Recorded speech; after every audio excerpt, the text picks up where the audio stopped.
I support the right of workers to collectively bargain, to negotiate. I don't want to be doing the work of the union. Okay, we heard examples of unions who maintain strike funds, which to me, in my layman's terms, call that an insurance policy, a self-funded insurance policy against a strike. And so I think if the parties are sincere about wanting to be paid when on strike, they shouldn't be looking at the unemployment insurance fund, which comes from employers, which comes from consumers, which could potentially drive up those rates. They should be self-funding this.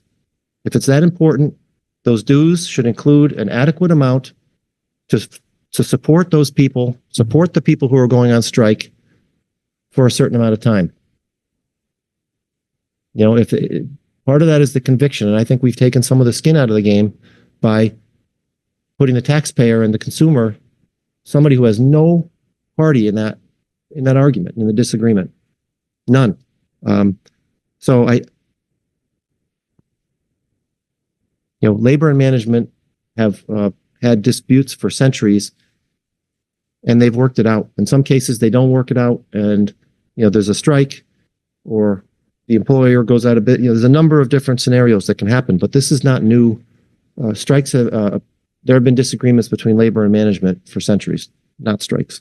And so I want to recognize, I think we need to put this back in the hands of labor and management to work it out.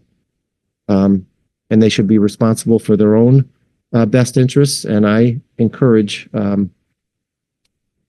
labor to negotiate for every last penny that makes sense, and get what you're worth. Go out and get what you're worth.